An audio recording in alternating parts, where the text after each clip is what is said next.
Welcome to the podcast, Fractured but Fearless. Today I have Glenn Permuy. He is, I can say this safely, a great leader who has led an organization like Boys and Girls. He is the former COO nationally of the organization, started with Tampa Bay area. And one thing, Glenn, I feel that is such a great thing that you have done, that you have given hope to these young boys and girls. You know, this club, Young Boys and the Girls Club, that you have given a purpose to individuals who really didn't have a purpose maybe at some time. The other thing that I've seen is you created an environment of safety. Mm-hmm. You created an environment where people were able to find a future they didn't see before. That's true. So I'm grateful that you are here, and I want to welcome you to the podcast. Thank you, Dr. Ali. Appreciate it. Appreciate the opportunity to be here with you. Thank you. So Glenn, I wanna start with one thing that I have noticed, that most of my guests, I choose them because I feel that they have a purpose behind. And I want to start with, why did you do what you did for the majority of your life? And what was the purpose behind it? What was the mission behind all the great things that you have done? Well, I don't know if there's a lot of great things, but I've tried. I've had, along the way, I think now, I call it my why. What is my why? Yeah. Why would I get up every day and do what I do? Yeah. Continue to do that. Purpose was obviously the real key for that, going way back. Where did that evolve from? And I think for me is watching people that were doing something similar to what I have done and doing now, and the impact that they had on others. For me, the Boys Club back in the day was just boys. Boys Club was a saving place. It was a safe place. Mm-hmm. It was a place that my father was involved as a volunteer, and my parents trusted that institution to take care of me and mm-hmm. to provide good guidance and direction while they weren't around. Mm-hmm. And that was a lot, from the standpoint that they were both working multiple jobs and doing whatever they could for our family. And my grandparents lived with us. It was a house full of people, but everybody had a role. Yeah. And it was a safe place where at 5 years old, I could walk from first grade or kindergarten to that location mm-hmm. and be there until they picked me up. Wow. So it was a safe place. It was a place where I watched others. I didn't know at 5 years old what any of this would mean. Yeah. I was enjoying myself as a young person, having fun. Yeah. But I think fun with a purpose was one of the mottos of Boys and Girls Clubs, Boys Club way back. The club was a place where you could have fun, and there was a purpose for that. You could learn about that purpose there. Yeah. And I think that I've heard this from a lot of my other guests, that I think that the biggest driver they had a mission. And even if they didn't have a mission earlier, they figured it out eventually. And I think that is one of the key elements for successful people, that they understand the why. Even if they don't know initially, they figure it out. Now, I heard your story in one of the events I was at. I was so impressed. Tell me about the beginning. How did you get into the club? What was were you planning to be there for this many years, or? No, not at all. And of course, I said I started at a very early age at 5.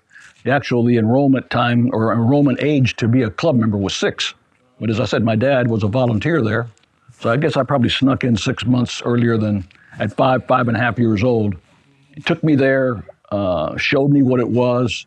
I fell in love with the place and said, this is a place where you could benefit from and come every day. I didn't know what that meant at 5.5 or 6, but then it evolved. I had an older brother who was already in the program, 7 years older than me. My best friend and big brother and my role model and kind of my hero growing up. And I watched him. He was a very good person, an athlete, and somebody I want to emulate. And so seeing him benefit from the club growing up, and he was very competitive. And so he made me very competitive by virtue of that. So I think I started to learn as I got a little bit older. When I was 12 years old, I got to be a junior staff member. So leadership came into my life at that point without me knowing it when the club director said, hey, here's a role for you working with the 5 and 6-year-olds. And you How can old help. were you, if I may ask, at that 12. time? I was 12. 12. At 12 years old, I was selected to be a junior staff and did all that all day during the summer, 12, 13, and 14. And then after school, I would go there. And in addition to enjoying the club myself, they would give me a group of younger kids to work along with one of the staff members and help them. So I learned by watching the leadership of an adult staff person or volunteer and work with them and just pick up. And I work with different people throughout that process. At 15, I became a full-time staff member. I came after school and worked. The club stayed open until 9 o'clock at night. So probably no child labor laws at that time, but I worked and I had a full-time job there Monday through Friday and on Saturdays. And so it was a way for me to earn income to do that because my parents weren't in a situation that were going to pay for college or expenses that I might have, wanting a car, or all those things as I got into high school. So I was able to do that early on and figure out that plan. And I started to figure out that if you work hard and you enjoyed it, you could make a living. Didn't know what that was. Yeah. But then I started thinking I loved coaching. I love coaching sports. I love playing sports. And I thought that one day, hey, my purpose is going to be to coach at a higher level. And I always thought about coaching in college or somewhere else. And that changed over time from a standpoint of what were the opportunities to impact the most people. And coaching was a small segment of young people that you could influence at one time, depending on the sport. But if you were overseeing sports programs or athletics, you were influencing a lot of people. And then beyond the lessons that you learn in the classroom, I found that there's enormous lessons that I learned off the athletic field. Was great. But I mean, in the classroom was awesome. You had to have that. But outside of the classroom, with sports and everything else, I learned many lessons. Wonderful. Now, one thing that I see in your career that you took a chance on these kids. Some of them it really didn't have anything going for them. The odds were against them. They were and this could very well come with disappointments too at some time. So how do what mindset did you have at that time? That when you're working with these kids and you see the challenges coming, and you need to have a different kind of a personality, right? And so, talk to me about your thought process. Yeah, I think the coaching aspect. I had a chance to coach some younger kids as part of the club experience that I have as a staff member. And I saw that they came to me. I didn't go. I could tell that maybe they were having some challenges, and they came to me and talked about things that I assumed that maybe they were going to talk to their parents about, but they didn't. So it was a comfort level that they had to share with me, and I started feeling comfortable with that, but making sure that I stayed within my guidelines and making sure that their parents were involved or whatever that might be. But there were certain things that they wanted to bring up, whether it's problems at home, problems at school, problems in the community, things they were feeling. I became comfortable, and I guess that I portrayed that. So it was attracting people to come and say, I need help with this, coach, or I need this, or what do you think about this, or I'm having this problem with my parents, or whatever that might be. I am a firm believer that we are always becoming. We have never really reached a destination. It's a journey, right? That's It's an right. ongoing journey. What skills that you feel that you need to learn? Like for me, as we were talking earlier, that I try to learn some new skill set every year. It could be a skill. It could be, just learning some new topic. It could very well be polishing some of the things that I need professionally, what I do. What are the things that you feel that you developed, the skill sets that you developed during this period to make you to be successful at what you have done? I may be losing some of those skills right now, but I used to be far more patient than maybe I am now. Okay? And maybe age has something to do with that. But I think that one of the things I learned by watching others and people that didn't know they were mentors of mine, but some of the things that I really valued about them was that they were great listeners. And they uninterrupting, just letting the young person say what was on their mind. I also learned not that you didn't have to fix anything for them, that you could teach them how. You could give suggestions. You could give them opportunities to solve some of their own issues rather than solving it for them. So, I mean, some of that, I think today, with the speed of the world, it's like, just give me the answer. Right. And so while you need that in some situations just to keep pace, it's not really the end game that's going to help. But I clearly learned that from my mentors, formal and informal mentors, that if you sharpen the patience and you sharpen the listening, and I know that you say, well, you got 2 ears and 1 mouth. Listen twice as much as you talk. Right. That's a great rule to follow. Right. But I think those are the things I sharpen. And then being able to, can't do it like you do today with just looking up anything you want online, but you had to go research and talk more to your mentors about, what do you think I should do with this situation? Or how would you, so you'll learn from them. Don't be afraid to ask. I mean, if you've got questions, ask. It's not a sign of weakness. It's a sign of how you're going to move forward with helping others. I think that it is one of those things I always say that, listening and hearing are two different things. Exactly. Right? I mean, we can all hear, but listening requires presence. Exactly. Like listening requires that the other person can feel that you're interested, right? That's right. And it also requires that you are there for somebody. That's right? correct. You don't have to be in touch with them every day, but people need to know if they're stuck. That's right. They can reach out to you. That's right. Right. Another thing that I feel, the job that you had, not every case is a success, right? And success is not linear to begin with, right? And even when I was young, when you have certain failures, you get disappointed, discouraged, and then you are not going in the path that you're supposed to. So how did you deal with these kids when you see they are going in a different direction? You see that they're facing disappointments in life. They're not feeling supported. They do not have the means. What are the different elements that you utilize to make them feel whole? So I think observing where they are, figuring out where they are, and then I think it's a matter of it's not cookie cutter. It's not the same with every young person. Right. Assess the situation, see where you think you might be able to help them. Early on, one of the roles I had was a program that came through the court system, where if someone got in trouble as a young person, we would go to court with them. Okay.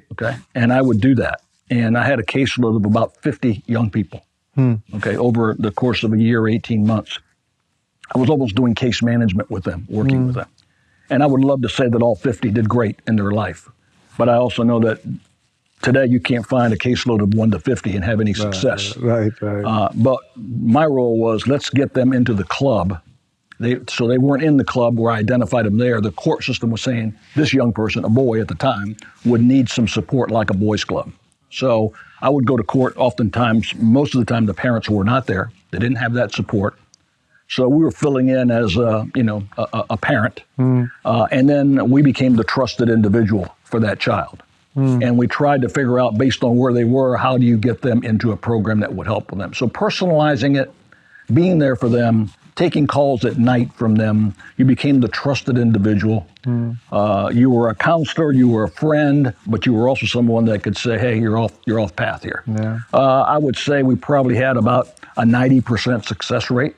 And I'm saying 90% that they got on their feet and they did well in life. They were we were looking to say, these can be contributing citizens in our community. They all weren't going to be doctors or lawyers they're going to be contributing citizens in our community. We want them to be able to, and also learn in the process to pay it forward, how they can help somebody else down the road.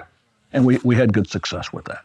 That's wonderful. Another thing that I feel that you have done well is not just working with individuals, but fixing the system. Developing a system which becomes autonomous in the long run. Right? So I feel that each one of us have to work in both these directions. Of course, we need to have personal attention to people, but at the same time, how can we work and fix the system so the chances of these reoccurrences goes down or the chance of success goes up? Talk to me about some projects that you have done, or you feel when you look back, you say that this is something that made a change or made a difference in somebody's life. Yeah, I mean, I think that I think systems are essential. That you need to have some structure. I do believe that I'm always trying to build a better mousetrap. What can be the best way? Right. It doesn't necessarily mean that the system we have today is going to serve us well tomorrow or down the road. So I think within Boys and Girls Clubs, we had typical staff meetings where we would have a conversation with our staff and our volunteers, and we would say, what's going on, everything going well, here's what's not going well, go forward to a transition to say, which young people are having a challenge? Forget about what they're doing in playing sports and all of that. In your observation, what are some of the things that you see that, well, I understand, Johnny's very quiet. He hasn't done anything with us for about a week or two. He hasn't said a word. So who's intervening with that? So we started to personalize some of that with staff people and give them their purpose. Now they became really bought in to these young people. So changing a system like that, you could see the impact in the young person right away. If somebody's paying attention to me, I'm sitting in the corner, I'm not playing, I'm not doing anything, and nobody cares. Well, somebody's coming over, sitting down, having a conversation. So it was those small, gradual things. It was gathering young people together that may have had a system of challenges without identifying them, saying these 10 people can really use an opportunity. Bringing them in for an evening event that they normally wouldn't. They're wondering, why did I get invited to this? Because you're special, because we want, so it was those kinds of gradual things that you learn over time. But I think evolving with a system is huge. It's a huge way to make an impact. And I think the impact that you have made is, you can see it. I think that, that is the legacy I believe that you wanted to have, right? Thank you. Does it feel good? Yeah, I think you're right. I think if that's a legacy for me, I'll take it. Right? I'll take it. Yeah, no, I think you definitely should be proud of what you have done, and so many different people have benefited from it. Now, at the same time, I mean, whenever you are doing any of these, I can call it a mission work because it is not a job. That's right. Right? It is a purpose. It is a way of living. You have to embody everything, day and night when you have a mission like that. But then it also comes with a cost of disappointments. When you care too much about something, it comes with a price. So how do you deal with when you have your failures, when you worked on something and it didn't work, or you worked on someone and it didn't work? Right. It could be a harsh spot to be in sometimes. Yeah, it is, because you accept the responsibility, and with that comes, some great expectations. And of course, you want everything to work out best.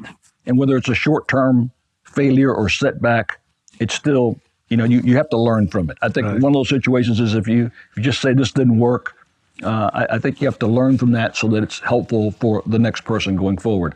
Now, I was married for 38 years to my first wife. She passed away back in 2009.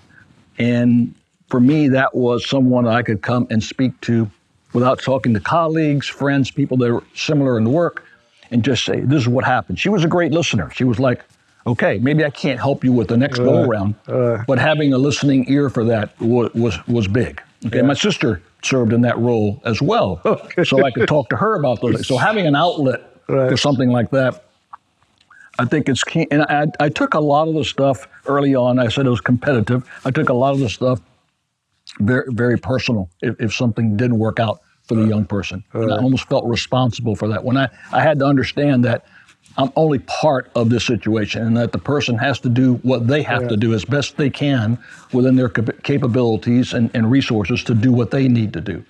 So sometimes you think you're doing great things and you back up. I'll give you an example. There was a young lady that we sent to a private school. Okay. She was in public school and middle school.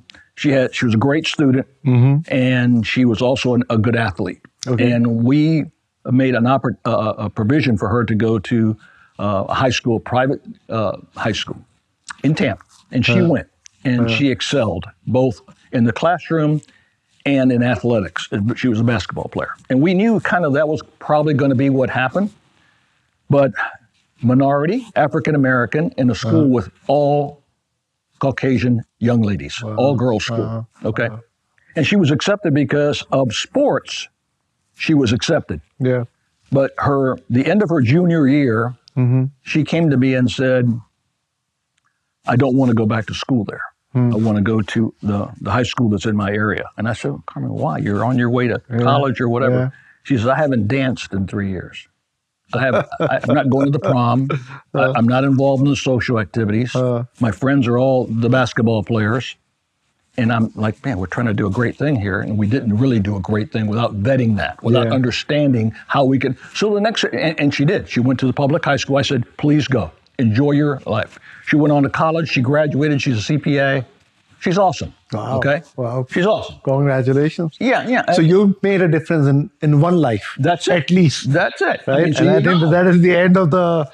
and she made a difference in my life because I learned in that process that it's okay not to get angry because she didn't want to stay in that school or say you're ungrateful. It was like, back up, be real, put yourself in her situation, and then learn going forward. What we learned is that we sent a bunch of kids to private schools for the higher education, for whatever it might be, but we would send kids 2 or 3 at a time.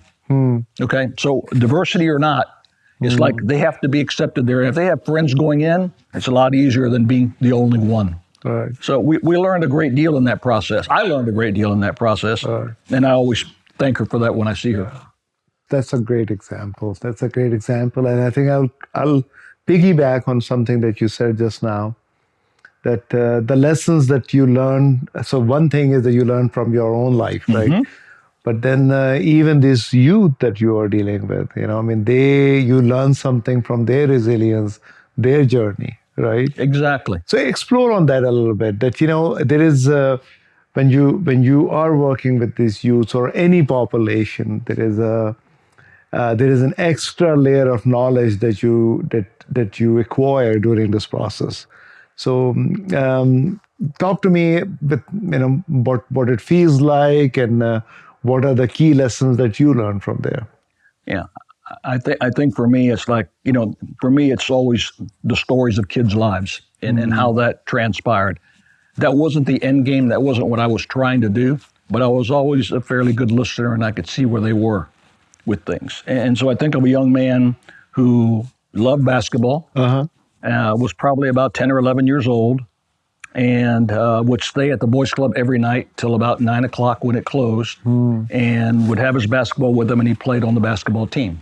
And we played our games on Saturday morning, so I would come Saturday morning early to make sure everything was prepared, and the club director would say, hey, your boy's here. I said, who's that? Leroy. Okay, so I would go in the gym. He's already dribbling, shooting 2 hours before game time, right?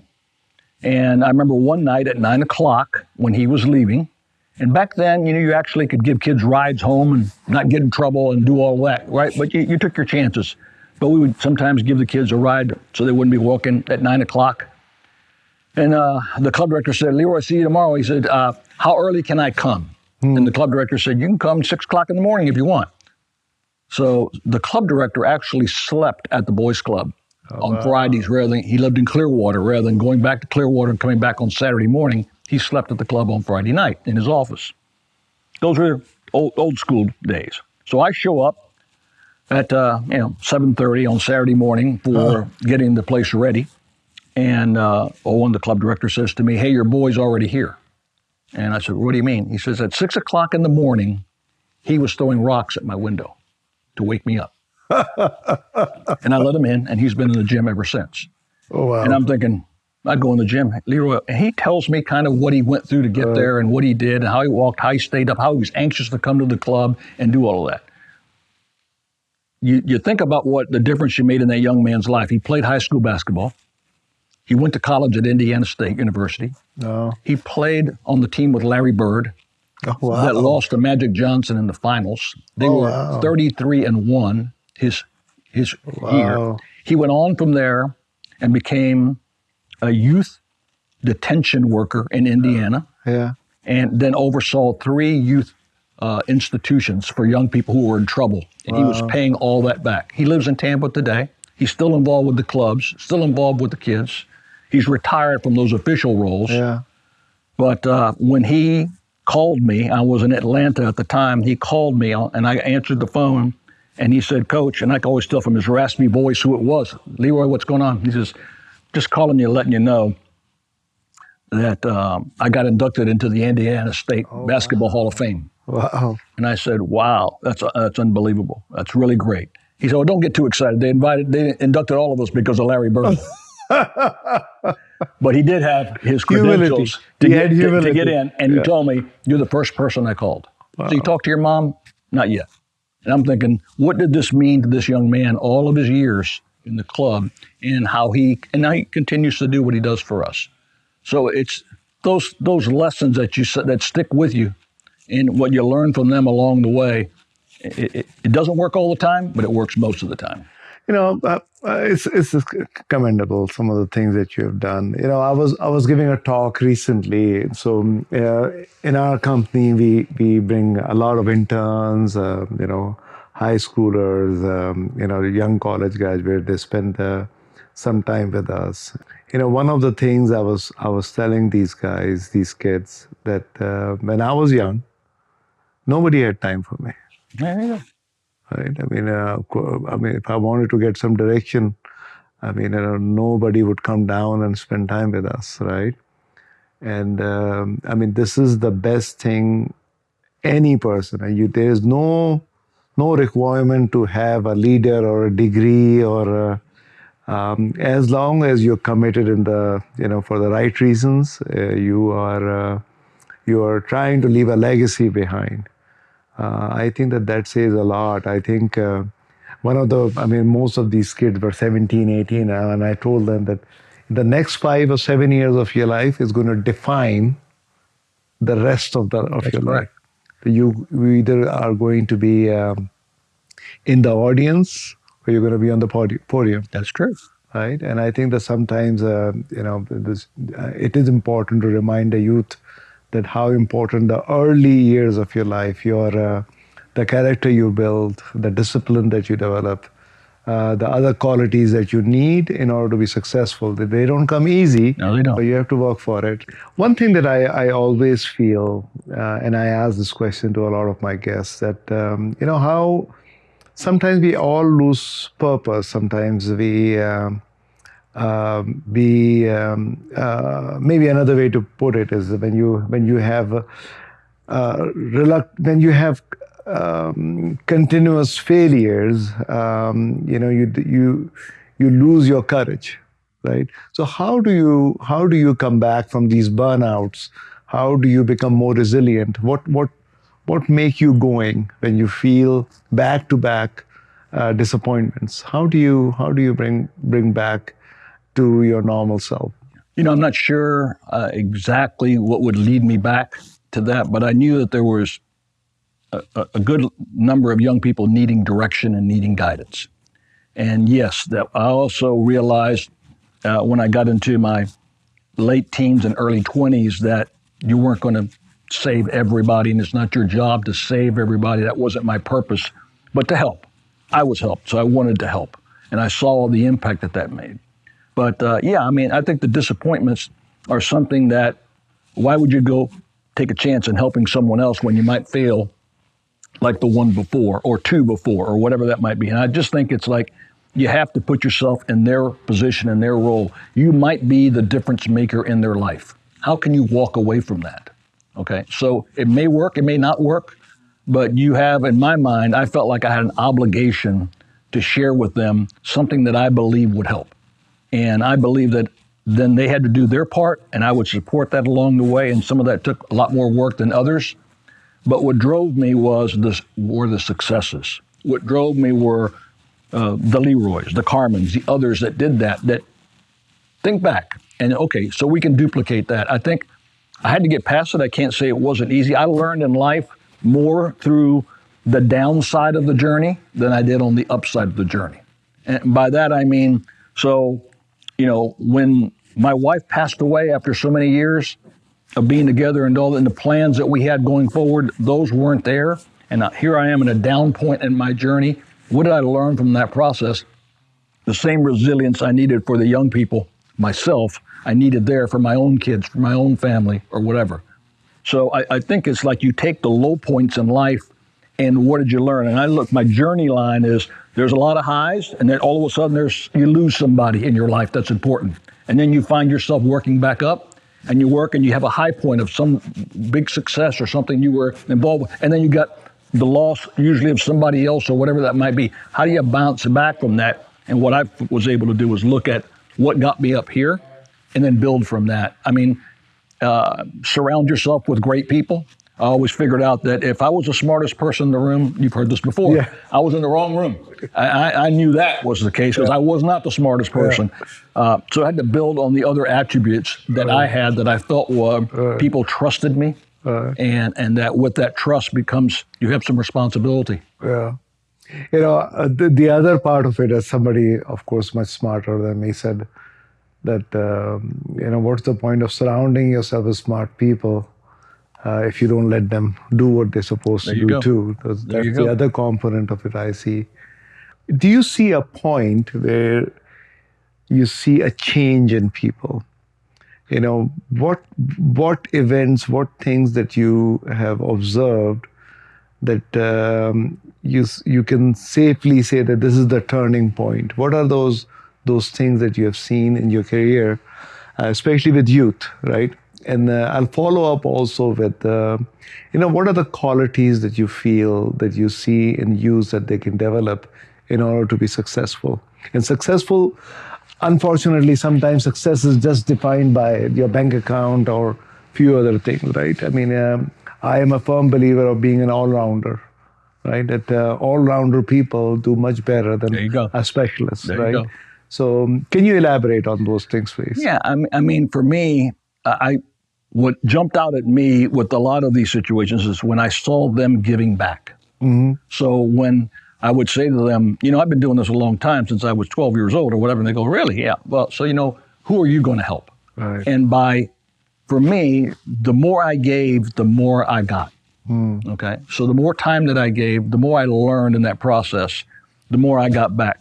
How I felt good, how I felt like these young men, for the most part, and then some young ladies later on as it turned into boys, were my children. And I was happy as a parent to see them succeed. When they would bring me their report card without me asking for it and say, look, I was like, that's awesome.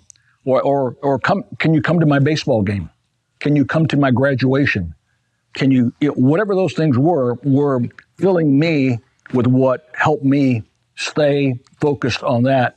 And then I saw them putting their arm around another young person and say, come here, let me help you with that. That when they start paying it forward, it's really it's a multiplier. Yeah.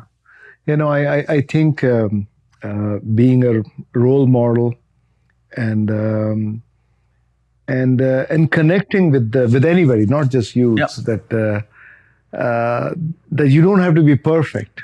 You don't have to be perfect, but as long as you're disciplined and you are continuously trying, I think that that makes a humongous difference. What some of the people that you looked up for when you were growing up? I know this is or some of the historical characters that you feel that you admired enough to maybe portray some of their qualities. Anybody which comes to your mind? Yeah, without knowing it, my dad. Quiet, 8th grade education, hard worker, 2-3 jobs, still found time to volunteer at the Boys Club. My mom, patient, sat up with me for a whole year. At age 10, or 11, I had some hypertension issues. I couldn't sleep, whatever it might be. She worked every day, and I couldn't sleep. And she would sit up with me for hours, and we'd look out the window and watch back in the day, the milkman bring the milk to the house. I aged myself here. I started thinking, how does she get up every day after this and go to work and do it again?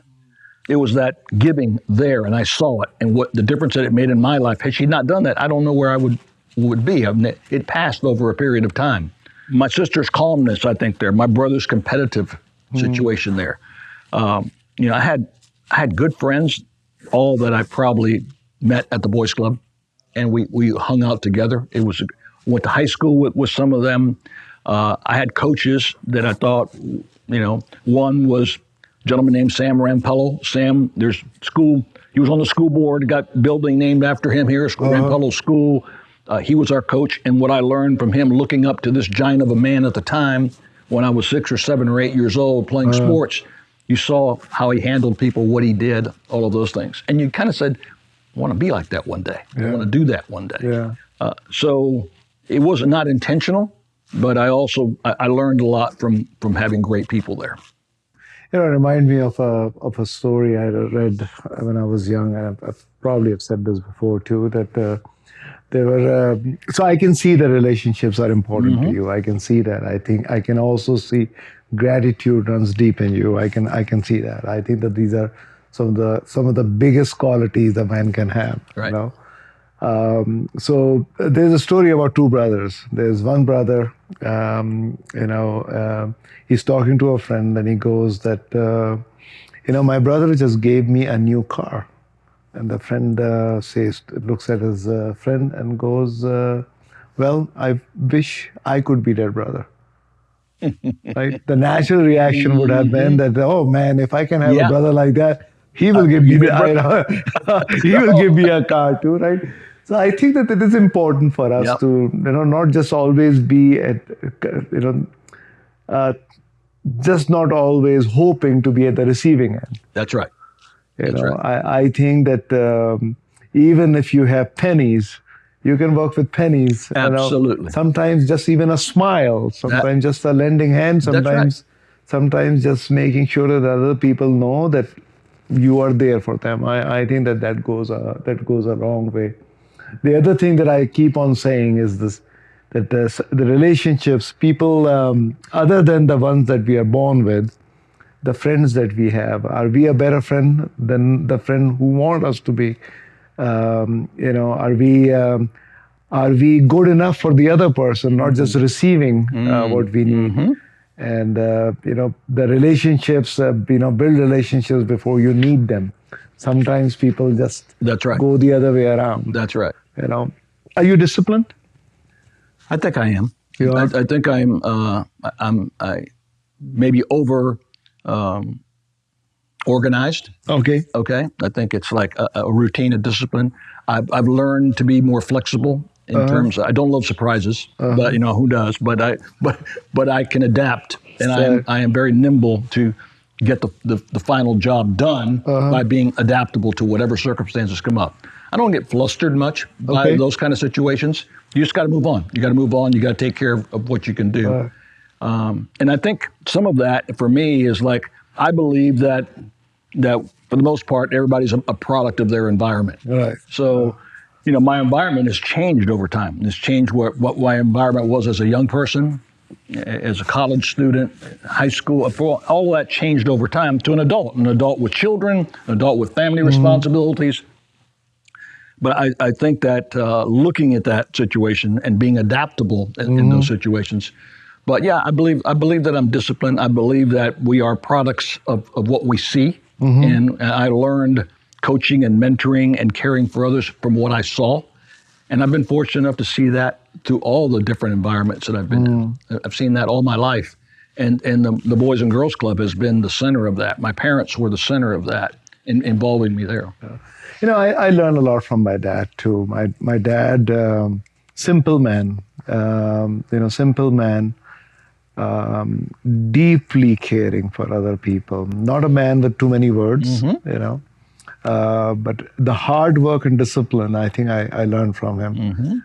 At the same time, there are other aspects of my life that I'm not disciplined at all. Like my closet, I know that I have to work on every day. But We all have right, those. right. But I think that those things we learn from our parents. I think even if we don't realize what we are learning, or That's we true. learned. That's true. I was fortunate that my grandparents lived with us. Okay. Okay, and there was a different set of lessons Uh-huh. from an older way Different of doing it. generation. Yeah. Yeah, and I mean it was like very disciplined, but very caring, not only for us and the family, but people in the neighborhood, whatever that might be. Yeah. My grandmother would walk somewhere with a bowl of food for somebody 2 houses down, and why are you doing that? Because she's sick today and she lives by herself, and you know what? Yeah.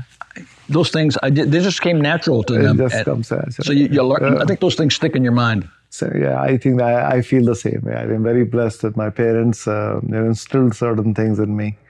I always say that if I can be half the man my father Exactly. was, I could be Exactly. significantly more successful Exactly. in certain ways. Now I also know, Glenn, that you never really look for any titles. The roles were important to you. I also saw that you were more about impact than recognition. Right? Tell me a little bit about it.